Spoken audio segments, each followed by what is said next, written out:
Hey, welcome to SeerNova Podcast, episode 111. We have amazing action comics. We have Angel, Santiago, and John, Phil, Pepe. So what's going on, guys? Nothing much. How's it going? Yeah. We're still kicking. Pandemic's finally over, right? Yeah. Now we just got to worry about the asteroids and the dinosaurs coming back. And the AIs. And the AIs coming to life. And the AIs. Yeah. No, everything's all good. It was funny because when you guys reached out to be on, Phil and I are like one aspect of Amazing Action. So I had been doing the podcast for quite some time, and then I just found myself talking to myself all the time. It only got scary when I started to answer myself. So then Phil and I are like at the same shop, so I invited him on just because we just did this like this week, where you're gonna find out if you dig deep enough, he's like a well of all this useless knowledge. And when I say useless, and this is exactly what we said, if you're in a fire, if you're being robbed or anything like that, anything that he has in his head is useless. But if you're at a comic convention and there's like a robber there that needs to have the answer to something or somebody's going to die, you're going to live because he has it. So, Nice. So we've kind of been like brushing off of each other for almost a year now, right? Yep. Yeah. About almost a year ago, you brought me on. And one of the things you said, I think it'd be great. I'm tired of talking to myself, like you just said. He's like, you have the gift of gab. I think we'd have a lot of fun with this. And one of the things I love, Angel knows I love comics, and I really have a love for indie small press comics as well. Besides the obvious superhero stuff. So when he brought this opportunity, I was like, oh, this is great because this is going to get me to read new stuff that I might be interested in, but not be pushed to check out. So, fortunately, because of this, I've been reading a lot of great new stuff by a lot of different creators that I probably normally would not have checked out. So it's worked out really well. But yeah, like Angel said, this is only one component of the vast world of Amazing Action Comics. Nice. So you're the person to bring on to Jeopardy when it's comic book edition. That's what we want to have. I would probably have stage fright and just be dead in the water once those lights hit, That's why I don't do trivia nights at bars or anything like that.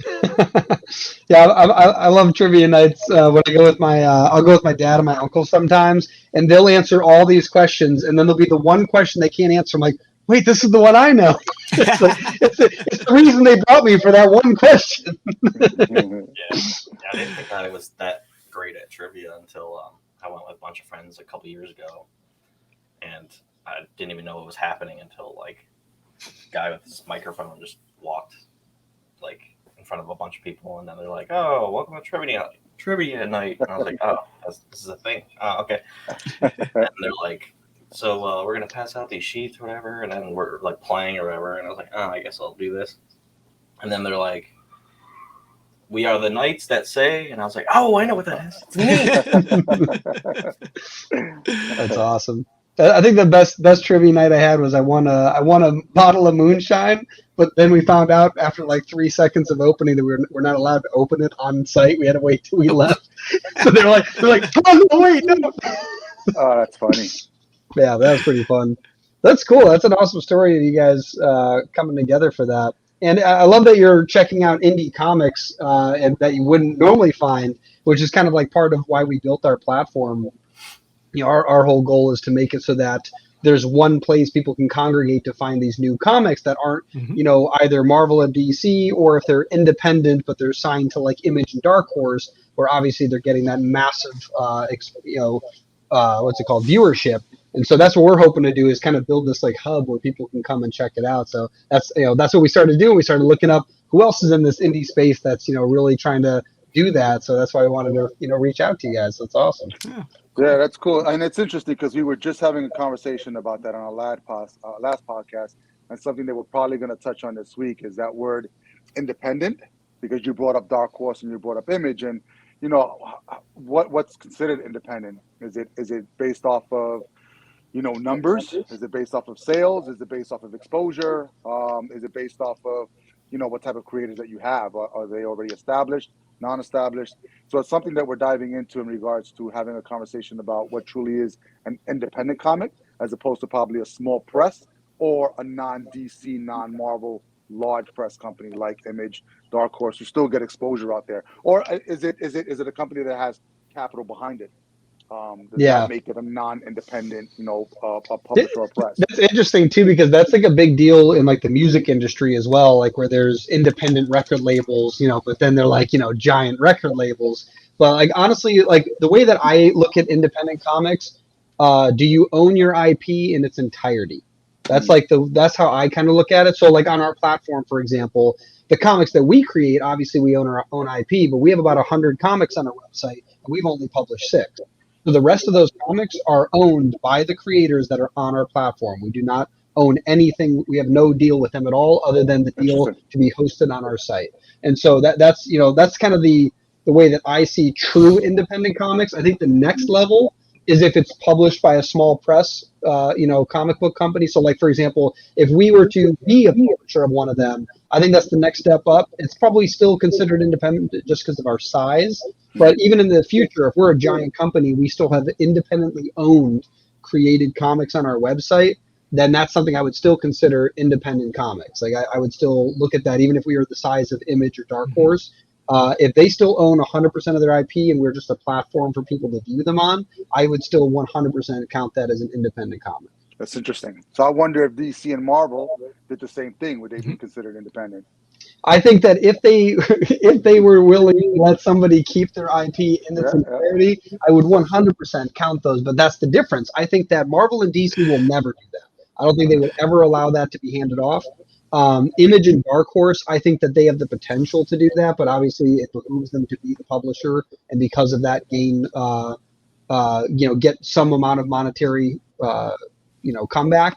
And so that's something that I don't think that they plan on doing. But for us, we're not just trying to accumulate a bunch of IP. Like we want to create our own IP, and while doing that, we realize other people need exposure, and maybe we find person A, but they don't like our comics, but they like Steve's comics, right? So if we can be this place where they can come to find all comics and then go off and find their creators, that's what I would love to be able to do. And then there's tons of different ways to monetize that. Like we have a membership platform now that's kind of like Patreon, so people can sign up and check that out. You can put ads on your website, whatever it is. Like there's ways to monetize it without taking ownership of IP from creators who honestly, it's not unless they're getting signed to some place like Image or Dark Horse, it doesn't behoove them to work with a small press who has no massive reach, because then they're just giving up IP to get a small amount of gain and maybe a little bit of traction. So that's kind of why we did it this way. Okay, that's cool. So when you guys are reading, to your point, I would say to your point, DC did try that experiment to a degree with Vertigo. And there were a lot of creators that were able to hold on to those IPs. But again, they, in recent years kind of put the whole kibosh on that. And when you kind of look at like that landscape in the early 90s when Vertigo was forming, it was really cool. DC was not doing what Image was doing, but was giving creators a shot to take a chance and retain some of their rights as well.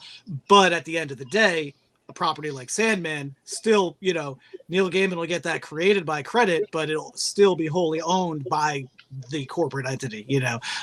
They just, by their good graces, occasionally they have moments, where they say, well, we're not gonna, if you want to stop writing it, we're gonna stop writing this, we're stop running the regular series. We're gonna sequelize the hell out of it with a bunch of different guys, but we're gonna milk this for all it's worth, but it really did make an impact on the landscape and expose people to these new creators as well. So in that respect, credit where credit is due. But yeah, that experiment was going really well, and then they were like, nah, we're not gonna do this anymore.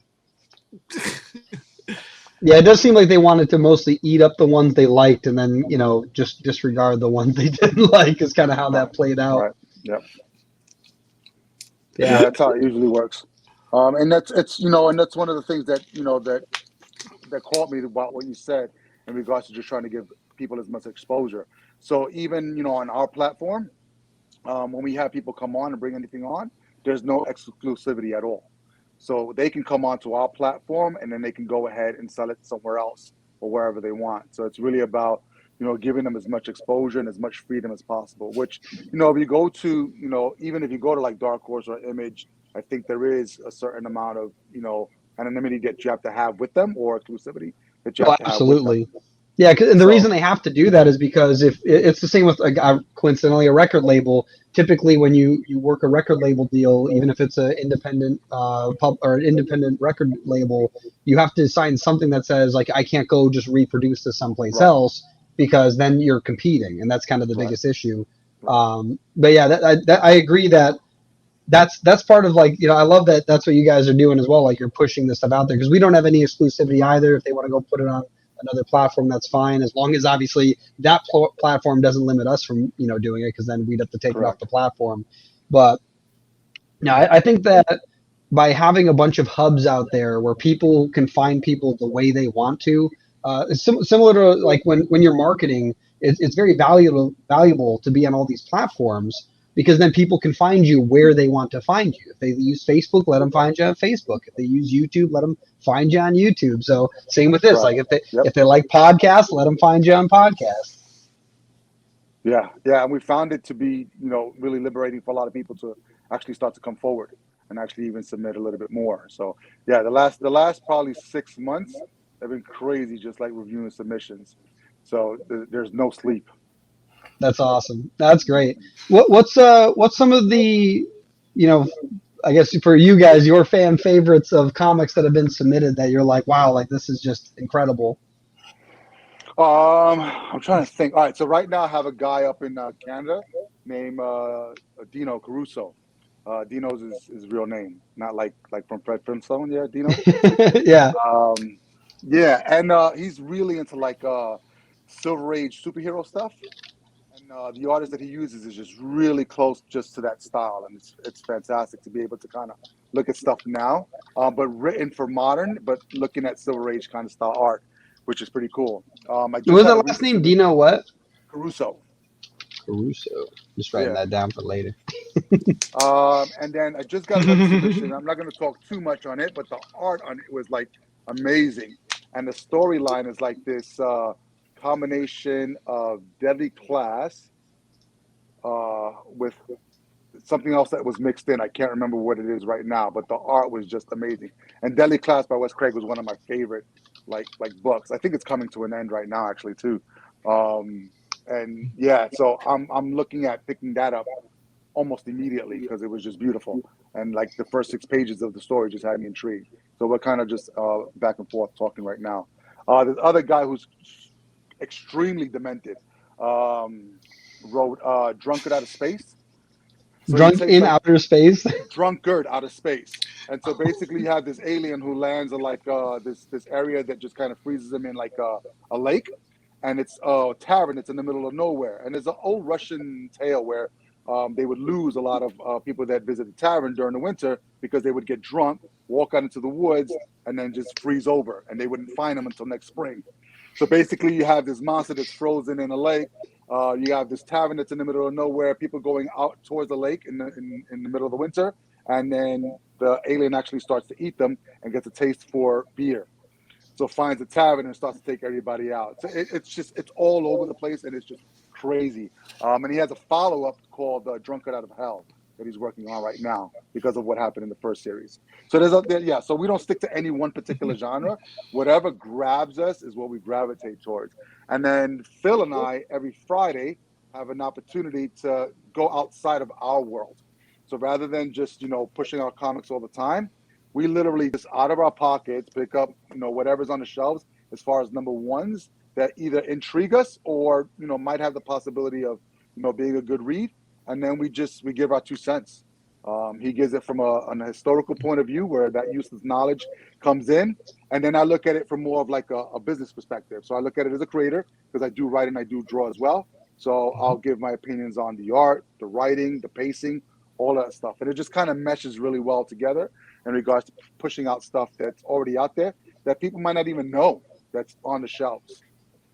What's your favorite genre? Like, I know you said you like all genres, but like, what's like the go-to genre where you're like, if it's in this field, you're going to get a lot more intrigue, like sci-fi, horror, superheroes? Like, what's the direction you kind of go in? So unlike most men my age, I didn't get into comics until the 90s. So most people were already into the big two. So they were X-Men, they were X-Force, they were Spider-Man, they were whatever, Batman. Issue number 1 was the first book that I ever bought on my own. So once Image came onto the scene, I was all independent. So 100%, if I see something that's anything that's related to like superheroes, I'm going for it. But so like Mark Millar stuff, that blew my mind when he took the superhero trope and he just like flipped it. So like Irredeemable was absolutely fantastic. Wanted was fantastic. What's the Batman character, Phil? All in white. Oh, it was not Incorruptible. That's a different one. That's a different one. Nah, I'm blanking now. You got me. See, I'm on camera and I'm nervous and I'm blanking. There goes the trivia question. But yeah, anything in that superhero genre, I'll gravitate towards it. And it's funny because we talk about this almost every week about the stuff that I won't read. So I was big and I was like heavy into D&D growing up, but I can't stand D&D books. So I can't read like about orcs and fantasy and stuff like that. I will read a book every now and then, and it'll kind of hit home, and I'll be like, all right, I could probably read 1 or 2 more issues of this. But there's genres that I definitely I can't, like space stuff or scientific stuff. I can't do it. But every now and then we'll find something, and like this, what we do on Fridays has opened me up again into different genres that I normally wouldn't pick off the shelves. I mean, we had 2 astronaut books this weekend that I would have never picked up. You got Astronaut Down from Aftershock, and then what was the other one from Aftershock? Where spaceships go to die, or starships? Where starships go to die, yeah. So neither one of the ones, but they were both fantastic. As the other thing is, and that's kind of what's funny is, because I really like when it comes to small press indie books, I always like a good slice of life story, because I cut my teeth on like Harvey Pekar, James Kachalka, those kind of guys that were just sort of telling their lives in comics. And as a kid, when you find that, you're like, oh, it doesn't just have to be superheroes, but of course, I still love the superhero game as well. And I also love historical fiction or things that will take, classic literature and recontextualize those. Angel don't like that stuff at all. Like Angel, that's sort of his Achilles heel when it comes to these. So it's always fun because, one of the things that we try to do is we'll try to read 2 different books and we'll try to sell the other guy on checking the book out, which is always fun because a lot of times there's things that I wouldn't really gravitate way describes the book. I'm going to check that one out. And I think a couple times too, there have been, a couple things where it's like, oh, you might not like the historical genre, but there's some things in here you might dig, So well, just one last point, because this is great. So it's only happened once. I'm pretty sure it's going to happen again. So do you guys read books on your own as well, like independent books? So there was a book that's called I Hate This Place from Image that came out recently. We both read it. We both did not and it's one of the things that's really important for me to say here as well, is when we review books, I don't know if we're allowed to curse on here, but we don't crap all over books. We don't shit all over books. Just because as creators, we know how much work goes into putting together a book. So it may not be for us. So rather than saying that this book was shit for a number of reasons, it's not for us. So we read this book, I Hate This Place. We both came to the same conclusion when we did the initial reading, which was it wasn't for us. Like we couldn't find where the beats were in the book. It was just really weird. And it was too much of everything into one book. But while reviewing it and discussing it, we actually fell in love with the freaking book. So we're going to continue with the book because we actually talked ourselves into this being a great book. So yes, so there's a lot of we'll take chances on things, and sometimes when you think something is not what you think it is, it ends up being something really well done actually. And that was one instance. So you said that you don't really like D&D type books and stuff, but we actually we had this guest on before, Chris Saloff, and he makes this book called Crit, and it's actually him and his friends are playing like a D&D campaign, but they're superheroes. So you would definitely like that book. It's superheroes, but it's D&D, but they're not orcs or anything, and they they get into all this craziness and stuff. But yeah, like but it's superheroes, and I love superheroes. So yeah, and they basically what they do is that they play the game, and then they'll actually figure out along the way, like, would I do that if this was me with superpowers? And then they'll record all that, and then they just convert that into a comic. Yeah. That's pretty cool. Well, Yeah. There was another comic that was similar, right? Wasn't it? It was called Die.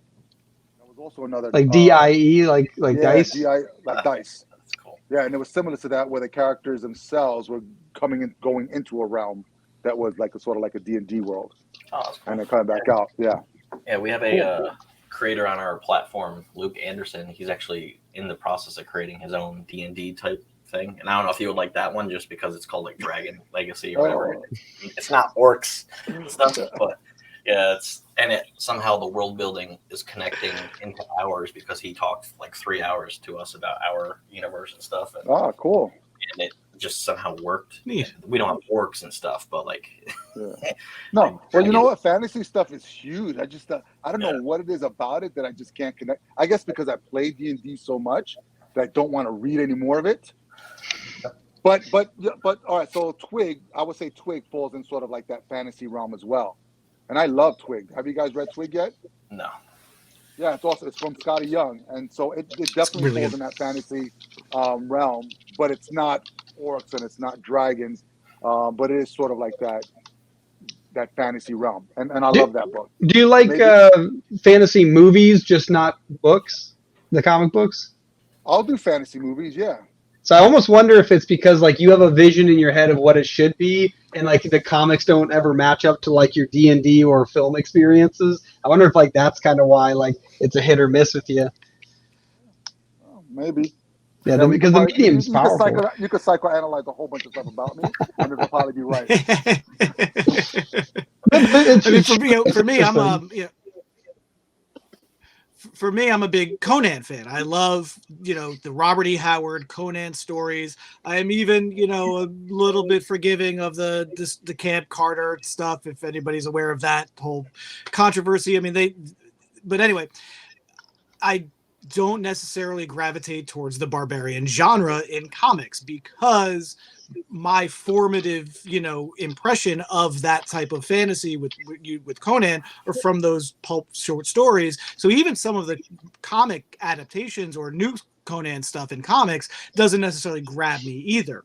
And then every now and then there'll be something that comes along like Barbaric that just takes that barbarian genre and just turns it on its head and has a lot of fun with it. So we have something that I'm not necessarily that I gravitate towards, something that's going to put a really cool spin on it to grab me as a reader is so always a high point, always gets a high mark, just to make me interested in something that I have such a preconceived bias towards that it's very hard to break through that. But when something like Barbaric does, or Quest Aside takes that, does a nice little spin on the fantasy genre, I'm always pleasantly surprised by something like that, and then I enjoy it a little more, and that bias kind of goes away.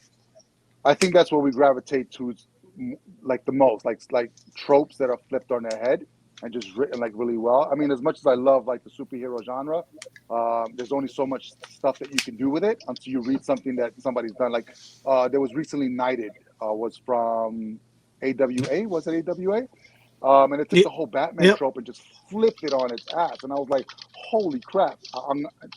Normally what I do is I'll collect issues and then I'll just kind of like recycle them back into the store because I just don't have any more space, and I'm not renting any more locker space or anything like that for books anymore.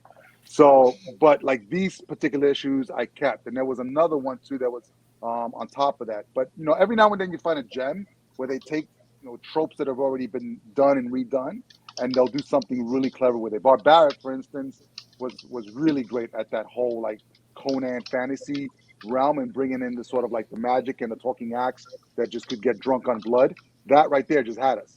So it was fantastic. So these are the kind of things that we look for as well. There's a superhero comic called Tilt, and it's made by Aaron Dowan and from Catalyst Comic Studio. And what he does in Tilt is he actually takes all those tropes and he makes fun of them.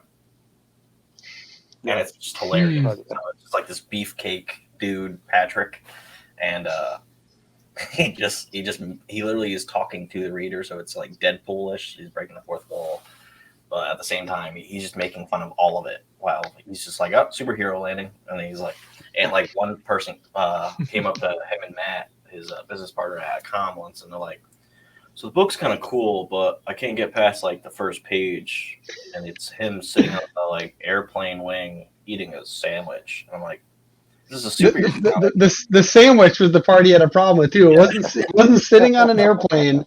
It wasn't like sitting on the wing of an airplane, or the fact that he has superpowers allow him to do that. It's the fact that he was holding a sandwich, and that sandwich would have blown away because he was on an airplane. Right, it's amazing stuff. And we argue about this all the time too, and it's like, where's your threshold for where you suspend disbelief? And the fact that it was a sandwich is hilarious, because there's times when I'm reading stuff and I know it's a comic, but I'm trying to bring a sense of realism or my own experience, like you said. And I'm thinking about, and I'm over here psychoanalyzing myself. Like, my favorite movie is Princess Bride. Yes. And if you want to talk about family and stuff like that, it's like, why can't I read it? It's because Princess Bride. That's such a great movie, and the best story. So Greg and I, when we first started working together, he would come over my apartment every day, and we were working on the comic book company. And essentially, what happened was one day I said something, and I'm realizing I keep using these references, and I'm just now realizing I don't think he gets it. So I go, "Have you ever seen The Princess Bride?" He goes, "No," and I was like, "You need to get out of my house." I said, and he's like, "What?" I'm like, "You need to leave and don't come back until you watch that movie, because we're not going to be able to communicate, because 70 to 80% of my references are completely from that movie." And I was like, "It's inconceivable. I don't understand how you haven't seen this, and you're not even going to get that." Wait for that. He should have just got up and said, "As you wish." That would have been probably the greatest scene ever. That'll have to go into our biography one day. Oh man, that's awesome. Yeah, no, I think I referenced that movie more than any other piece of medium that I've ever consumed. Like, it's by a lot too. Like, yeah. It's such a classic, and it's Andre the Giant. You're the coolest. Yeah, the coolest thing I learned about that movie and that story is that, so in the movie, like, the grandfather's reading the book and he's basically skipping all the bad stuff and reading just the good stuff. It turns out the actual book is, the story behind the book is that there was a longer book that somebody read. It was too long, so they shortened it to make this much more epic book by only sharing the best parts. But it turns out that the story about the original book isn't real. Like, that's a story, but it's not a real book. Like, they say that in the book, like, this is the shortened version of a great story, but that other story doesn't even exist. It's such a cool idea. That's funny. Holy crap! Yeah, now I'm gonna go watch it tonight. Yeah, no, I think it's like Amazon or something. I was trying to find it the other day because I wanted to show somebody, and I couldn't find it. I'm like, where is this? I have, like, my dad's got a VHS and DVD someplace, but yeah, I definitely. I need to get that someplace. I do have a VHS and I do have a DVD of it as well. So, yeah. Yeah, I think when I was a kid, that was probably the movie I watched the most. Like, every time I was visiting my dad, we'd always be watching that. Yeah. Every time one of yours came on, I had to watch it. Oh yeah. No, that's cool. Dang, I had another thing I was thinking of. Oh, yeah, something that you said earlier actually made me think of a interesting idea. You mentioned, like, how if you're not a fan of a genre, you try not to trash on it. You're trying to be like, this is something that's not quite for us. And that actually made me think, like, a cool rating system for comics, and I'm going to see if we can try to implement this somehow, would be to basically rate comics on, if you're a fan of the genre, I want to know your thoughts, and that'll go into one set of reviews. And then if you're specifically like an anti-fan of this, like, you do not like this genre, what your thoughts on this would be. Because that would be a really interesting collection of thoughts. I'm not going to go so super deep into this, but only because we've talked about it dozens of times in this podcast. But, like, the Star Wars episodes, the last 3 episodes of Star Wars, basically the thing I always say about them is they were great action movies, good sci-fi movies, terrible Star Wars movies. Like that's like how I say that. And so that's interesting because like I would want to know what a sci-fi fan and someone who isn't a sci-fi fan thinks of it. Someone who's a Star Wars fan and someone who's not a Star Wars fan thinks about it. And that would give you like this all-encompassing thought about a story. So that's pretty cool. Yeah, that would be good because it's the same. So we take that Star Wars genre. I watch Star Wars. I don't know any of the lore or anything. So when I watch it from a person. I watch it as a newbie. There's a person at the store. We're not going to mention any names because we don't want to make them famous. But from the inception of his cells in his mother's body, he knows everything of Star Wars. Everything. Like even stuff that's being referenced in the movies that's from the books and let you know if it's canon or not. So he sees it from different eyes. So when he comes in and says these 3 episodes, they're missing this, and this, I enjoy the shit out of them. I thought they were great. So it's funny how like a person from, it depends on where they're seeing it from. Their experience, whether or not they're into that genre, whether they're not into that actual like those characters and stuff like that. So that would be interesting actually.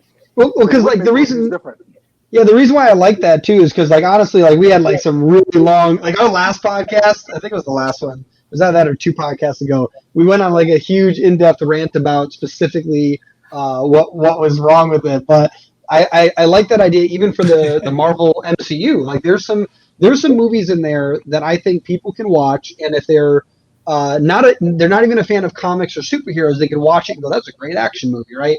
Or terrible, depending on what they think. And then there's people that are superhero fans, but maybe they don't know this superhero. Like it's not like they read all the comics, but they're just interested in this movie. And then there's people that are like, I'm a Batman fan, and I watched this movie, and here's my critique on it, and why it didn't match this comic that it was said it was emulating, right? And each of those different levels are still valuable for a consumer because although I do know a lot of the lore, like say a Star Wars or of the MCU or the DCU, I still try to watch a movie with a blank slate as if there's no context, unless like the MCU, obviously there's the context of a previous movie, but no external context. And by doing that, you do get a different perspective, but it's hard for some people to do that when they're reviewing something. So getting different people with different perspectives would be a very cool idea. Yeah, that'd be interesting. I mean, we try to, we try to do our most, and this is why having Phil and myself every week doing this is, he's looking at it from different eyes. So even if it's a different genre that we don't appreciate, we appreciate, he's got sort of like this historical context where he can always bring that up in regards to what this is. It might seem like, and as a reference to this, and that's why it's harder, I think, to review independent comics. Where as opposed to having like a continued like universe like DC or Marvel, there isn't any context from previous, unless you know about previous examples within either the characters themselves or the artist, the writer. So you have to look at the genre itself. So this is where I'll say, okay, this is similar to what we've read before in regards to this particular genre. And then where I come in is, okay, so we look at art to color to even the gutter space, the way that the story is being told. So we have this whole encompassing view of, historical data that we try to bring in, and that's Phil's end. And then we have, all right, from the business end, what does it look like? Is the story being told clearly? And we'll go back and forth on this. And I think that's what's really important, especially with independent comics, because most of them they're not continuing. They're not ongoing. Most of them are short series for like 5-6 issues, and then they're gone. So there isn't. That's actually super interesting. You say 5 or 6 issues too, because we've talked with a couple people on our podcast, and I actually do agree with this. I feel like it's not worth even following a creator until they have created 5 comics, and then I start to get interested. So that's actually a really interesting thing. That it's almost like the small businesses. Most small businesses fail in 5 years. It's almost like that's like this milestone, or like Seth Godin refers to it as this dip, where it has to suck because that's how you filter out the people that aren't going to be consistent. Like if you can't make issue 6 or 7, if you're only planning on 5 or 6, if you can't make 7, 8, 9, like if you can't go past that, you're probably not meant to be a comic book writer, that like or illustrator. Like that's super important that you can go beyond that. Like unless you're going to be some one hit wonder kind of writer, and then you better luck out. I feel like that's easier in music than it is in comics. super anthologies. Right. Yeah, it's funny that you mentioned that, because when we're looking at, submissions and creators coming on board, or we're looking to take on their properties, we won't look at anybody who says, all right, this is going to be a 6-issue miniseries and have at least 3 or 4 or 5 already in the can. Because in this business, especially when you're dealing with freelancers and independent creators, passion doesn't always get you there. So you can be the most passionate person, but actually doing the work and getting things done, we found more often than not, people don't finish their creation. And what ends up happening with retailers or anybody that we distribute to, the number one frustration they have with working with either small press is continuity. There isn't content coming out when it should be coming out.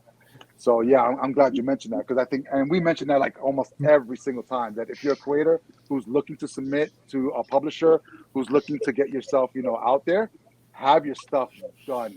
Not, oh yeah, I have an idea of 6 issues, and I think this year alone, I've probably turned away maybe a dozen people who had really great stuff. And they had like the first issue laid out already, but it was 6 issues. And I was like, cool, I love this. Come back to me when you have at least 3 more issues in the can. Because then that gives us a 3-month buffer to say, okay, you know what? It's out there. Stuff is coming back. Finish the other 3 real quick. Yeah. It's time, life, and capital. Yeah, I think we're going to actually be looking at more creators like that too, just because like it does take a while for somebody to add a comic onto our platform, just because they're waiting to either pay the person that they gotta get it to draw it or whatever, and create the whole thing. And I know that personally, because we're working on the 3rd one for one of our comics out of our million different comics that we have put out. And yeah, but to go off of that, so we had this guy on our podcast multiple times. His name's Ed Jowett. And he talks about like origin stories and how you really don't need them as the first issue. And do you think that's a good thing or a bad thing? Phil, you want to take one? Yeah, that's really interesting, because part of with the review show, one of the criteria we always kind of, what's the determiner? Okay, we read the first issue, we review the first issue. Do we want to continue with this? And do we want to continue with this month to month and get each issue off the rack? Or is it something that you want to wait for and wait until it's all collected? Will it read better as one big story rather than serialized? And the great thing about doing the review show with Angel, Angel's a publisher and a creator. I'm a review monkey. So, but we're both retailers. And so we both want to move paper, right?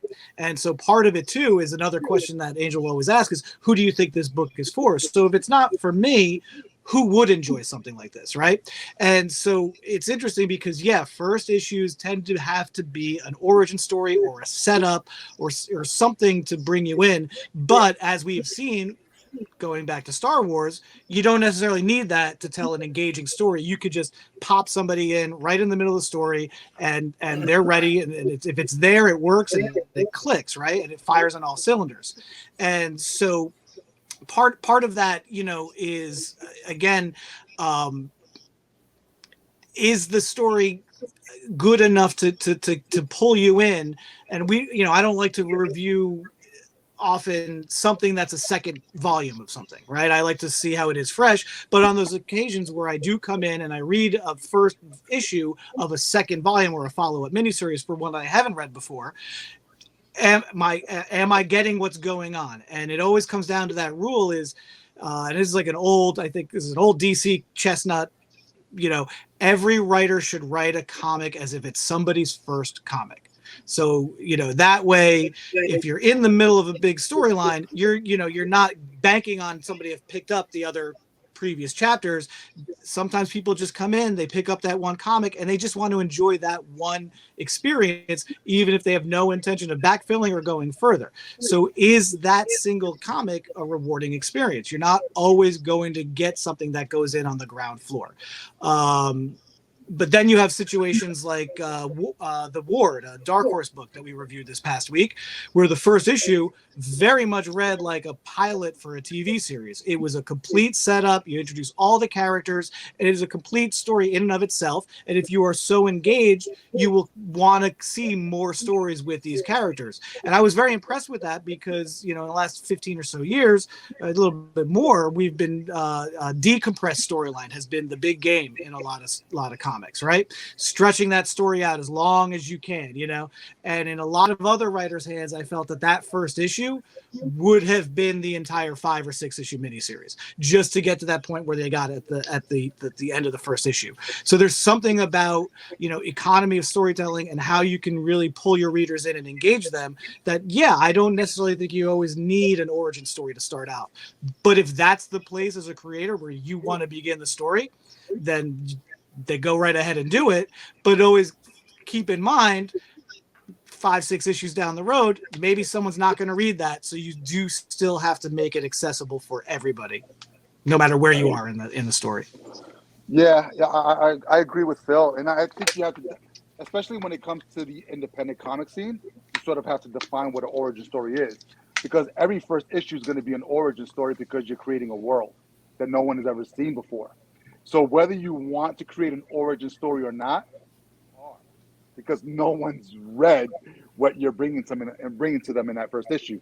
So I think if we think of origin like sort of like Batman or his family dies, we're always going back to that. If we have to watch one more movie where Batman's fucking parents are dying, then but that's his origin itself, and Batman's a solo character. Mm-hmm. Dude, the interesting that's actually what our guest actually talked about, and I really agree with it, which altered entirely how we were writing our comics. That essentially, the first Batman comic was not an origin story. You didn't even know he had parents until obviously he has them. Well, not anymore, but you don't even know that. I guess you don't even know that he doesn't have parents, right? Until way later. The first set of comics is just a guy in a bat costume, right? Same with action, superheroes. It was 6 months to a year. Yeah, it was almost a year before they did the first origin of Batman, and it's true because the character in itself was so archetypical, and it really was pulling from so many other things in the zeitgeist at the time that it did just instantly grab people, and it didn't need that. If you go back and read that first issue of Batman, or that first story, the Crime Chemical Syndicate from Detective 27, right? You don't even know Bruce Wayne is Batman until the last panel of that story. That's the big reveal of that story, that this bored playboy smoking the pipe who just happens to have a casual friendship with the commissioner of the police and getting all this information from him, that's the guy who's the superhero. And that's supposed to be this big reveal. For a kid in 1939, that probably was crazy if they're reading that with no preconceived context of who that character was. For us, we know even before we pick up a Batman comic, we know Bruce Wayne is Batman. So it's very hard to do a mystery with that. But again, you want that story to still be engaging with whatever you're going to put out there. Yeah, and you mentioned Star Wars earlier too, and I think that's exactly right. If I watched Anakin, whining about his life early on, I wouldn't have been as interested if I already knew he was Darth Vader. And so ironically, that's almost like in the opposite context, you find out about this other identity he becomes first. And then the whole, Luke, I am your father. That was one of the biggest reveals in cinematic history, holy crap, the evil guy's the good guy's dad. What the heck's going on? And so, even stuff like that, if you watch the first 3 films, you know that. So it's I thought it was very interesting to go, let's focus on the part that's actually cool. Darth Vader's cool. Now I want his origin story. Yeah, and I think you and then it works if it works well enough. When it worked well enough, then when you go back and you watch them in those order, it has that emotional impact. Sorry about that. Go on, Angel. No. So all right, so that's the difference between. There's a slight difference between storytelling, telling the story that you want to tell, and then putting out something that's marketable. So if they would have went from episode 1 all the way through, I think it wouldn't have been as successful as what they did going 4, 5, 6, and then being able to go back. There was no plan for 1, 2, 3, 7, 8, 9. There was 4, maybe a plan for 5. Up, this movie's making money. Push it. Let's get 6 in there also. Shit, it made a lot of money. Let's go back to the very beginning, kind of thing. So that it's always a tricky formula, right? And you know what? It's funny because I was listening to something about Robert Kirkman, and there was something on Invincible where he had the reveal of his father coming in later on, I think in like issue 25. But the comic was tanking. And I think Valentino said, we got to push up. He says, do you have anything that's going on with this character that we can push up? And he's like, well, I have his reveal, the father's reveal coming out in issue 25. He says, no, let's push it on. And I think it came in like issue 8 or 9, somewhere around there. So like 11 issues up just because it was starting to tank. And as soon as that reveal came out, whoop, right back up, the sales went up. And Invincible did not stop after that. So sometimes you may have a plan in mind of what you want out there, but it may not be marketable to the masses. So you have to move things around. And I think, going back from Detective 27, I think writing style and plotting out timelines or plotting out, ideas or themes weren't a huge thing. I think those were like issue to issue, and they were just piling on. So you can read them back and be like, what the fuck am I reading? Because it may not make sense. It's just people piling on stuff. Where now we're in a different era where we're like, 60, 70, 80 years into this particular medium, where people sit down and they write out whole outlines for 60 issues. I mean, it's a completely different game. And you look at, like Saga's one of my favorites. And when that went on hiatus, I was like, holy shit. But I'm pretty sure Brian K. Vaughan already knows the end of that story. And so we're just not there yet. So it could be 300 issues down the road, and he could just be filling in as long as the numbers are good. So I think we're in a different place when we look at stuff that needs to continue. And I think that's where indie comics have the greatest challenge. It's because to have that continuity, you have to have that interest. You have to have like longevity too. Like you need to be able to retain people. I think that my biggest critique of independent artistry in general, music, comics, film, is that too often independent creators think, well, Hollywood's done it this way, so I'm going to do it the opposite way. When in reality, the way that you make great art of any genre, of any medium, is you learn all of the rules that make that art high quality, and then you figure out what rule or a couple of rules you want to break. Right? In marketing, the way that you can sell something is it's familiarity meets novelty. And too often independent creators I'm going to make something so new, it's going to be amazing, it's going to blow people away. But then there's nothing to relate to in these comics. And so one thing that I would like to see more of, and we're going to be trying to do this with our own comics, is let's say a typical six-part issue of a story. Of a comic, like a story arc at least, right? That doesn't have to be the whole character and then you never write them about it again. Maybe you got 20 issues. But I think that the micro and macro story plots are really important, meaning like if you have a 6-issue comic book series, each comic in and of itself should have an opening and a closing of an arc, and there should be an overarching across all 6. Because without that, there's no satisfaction from the end of a comic. You can always leave it on a cliffhanger, but something needs to have been fulfilled in that comic, or people are just frustrated. And I think that's coincidentally the Star Wars reference I mentioned earlier. That's part of why so many people hated the last movie, was because there was 6 arcs that never closed. Like somebody was like, hey, I got something to tell you, and then never finished it. And I think people do that, comic book to comic book to comic book, thinking yeah, they're going to find out this huge reveal in issue 33. And it's you're an independent comic. You have millions of dollars in ad spend because, Marvel can't keep people for that many comics. You know what I mean? Someone's going to get bored. They're going to go read something else. So I feel like if independent creators can learn, that's why the comment from Ed Jowett, that don't start with the Batman style origin. I agree, you're creating a universe in that first comic, but you don't need to tell the whole story of the universe. Leave it up to their imagination. And sometimes you might get some fan feedback. You're like, wow, that would be a good idea for an origin. And you might get a better story by just starting off at the action scene. Start off at the part that's interesting. Like, it's not interesting to see the Green Lantern without powers, unless you know he's going to get powers. Right. Yeah. I guess. I mean, the only caveat to that is, as much as as many like post-apocalyptic stories that we've read in like the last 6 months, this is what drives me insane, is that you're starting already post-apocalyptic Earth. You never ever find out what the fuck happened, and it bothers the shit out of me. So with independent comics, I would say it's a little bit trickier, because if they don't get to the point where they reveal what happened in that post-apocalyptic, environment, or how it got to that point, then I want to go and kill somebody, because it's that's open-ended. That's left open forever. You mean like The Sopranos? I was going to reference that too, like the best, worst ending ever.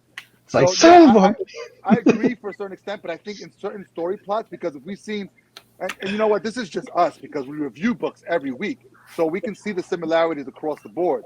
And when there's 6 books that are, writing about post-apocalyptic stuff, and they're all starting in the middle of their apocalypse, but never reference how it started, that bothers the shit out of me as a reader, as a fan, because I'm just like, if I don't get it by the 3rd issue, 4th issue, and then if it doesn't even make it to the 5th issue and it's cut, then knowledge. I think that's a good example of like the learning the rules that make something good. So like superhero comics, none of them started, like all the like originals, none of them started with an origin story. They all start with them being a superhero, all of them. And I think that that's the interesting thing. Like, obviously in the future they do, but I'm talking about all the original superhero comics that became hyper successful started off, they were already a superhero, right? And I think that that's a big thing with like, the zombie apocalypse stuff. I agree. They always start there and you never find out why, and like 80-90% of them. And I almost wonder if like a Quentin Tarantino style, right in the middle of it, the very beginning of it, the end of it, kind of concept would be much better. But that's a way to learn the rules of what makes an interesting one. Like I Am Legend, for example, like you know what started it. Yep. And that's a really interesting story, right? Where like, yeah, if you just have, people walking around dead for 13 seasons. Yeah. So then you flip that, right? So you have the I Am Legend, which is great because you know how it started. It's like flashback into how it started. But what makes that movie great is that you don't know how it's going to end. You don't know what's going to happen at all. Where you have Walking Dead has been so freaking successful, but you don't know where the fucking zombies came from. And 12 years, 15 years into it, we still don't know where the zombies came from. Because it's not a zombie movie. It's a people trying to survive movie. Yes, and I think that that's the thing that they changed the rule of, right? Like they have the zombie apocalypse thing, right? That's this typical trope. And then they change this one thing, and that's what makes it interesting. And that's what I meant by like really good quality stories follow like the exact hero's journey, and then they break something. And that's what makes it interesting. Agree, yeah. And I think that's why it was successful. So, yep.